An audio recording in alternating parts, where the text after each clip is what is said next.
NATO Secretary General Anders Fogh Rasmussen was in Tripoli yesterday to mark the end of the military's 7-month campaign in Libya. Speaking to Al Jazeera English, he said the mission had been a great success. Our military assessment is very clear. A significant threat against civilian population doesn't exist any longer. This is the reason why we can now bring Operation Unified Protector to a close. We have fulfilled the United Nations mandate. We have prevented a massacre on the Libyan people. We have saved countless lives. A great success. Phyllis Bennis with the Institute for Policy Studies, your assessment of NATO's involvement in Libya and what it means for the rest of Africa. I think that the role that NATO played in Libya has been a very, very problematic one, a very troubled one, and ultimately is going to have a very long-term deleterious impact on Libya's future. The notion that the NATO bombing somehow was to do nothing but protect civilians is simply not the case. In the last several weeks of the bombing campaign, it was actually escalating against the city of Sirte, which had been a long-standing, it was Gaddafi's hometown. It included many people in the population who were supporters of Gaddafi, but by far not all of them.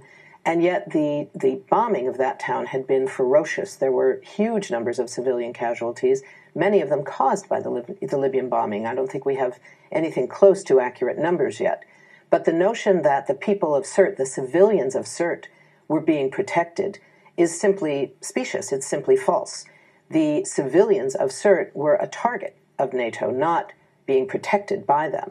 So that's one example. I think the broader question of the role of NATO was that by bringing in the U.S. and NATO forces, it transformed what had begun as part of the Arab Spring, the overthrowing of a dictator in the context of the Arab Spring popping up all over the region, and turned that into a Western invasion, a Western assault on another North African, Middle Eastern Arab country, also an African country, and leaving behind the absolute dependence militarily. You had NATO emerging essentially as the air force of the National Transitional Council, the NTC, that was the self-appointed leadership of the uprising.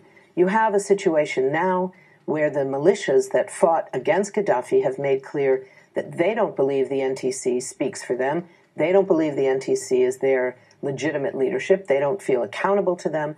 So you have a country that is thoroughly glutted with arms, without accountability, dependent in the past on a NATO-U.S.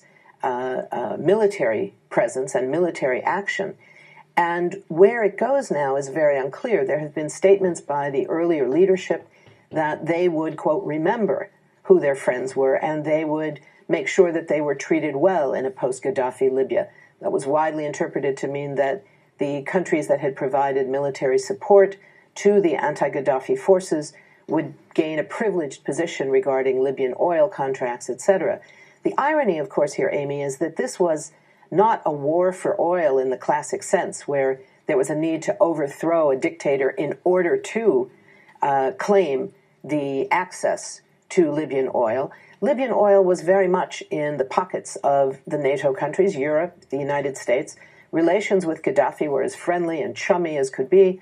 The pictures all over the world of Gaddafi arm in arm with presidents and kings and heads of state, most memorably perhaps with Condoleezza Rice, but also with President Bush, with President Obama, as recently as just weeks before the attacks, the NATO attacks on Libya began. So the future for Libya is going to be a very, very difficult one to reclaim some level of independence.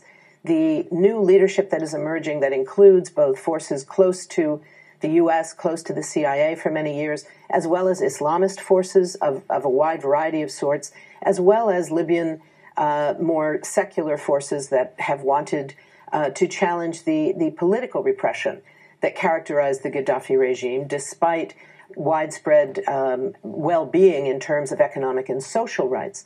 So there's a very complicated and I think very difficult place. Libya is going to be very vulnerable to Western pressure for a long time.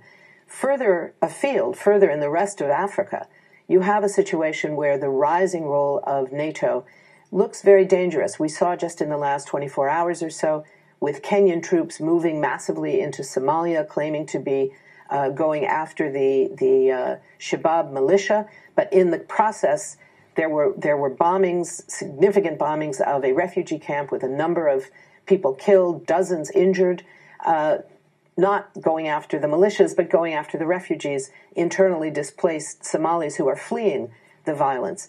There's now, we hear, a call from both Kenya and the government, such as it is in Mogadishu, that controls just part of the capital, really no other part of the country, asking for NATO engagement, again, asking for the U.S. and Europe with NATO to engage militarily. They're asking first for a blockade of the port of Kismayo along the Somali coast, which is supposedly a place where there is great influence of the Shabab militia, which has carried out terrible atrocities against Somalis. There's no doubt about that.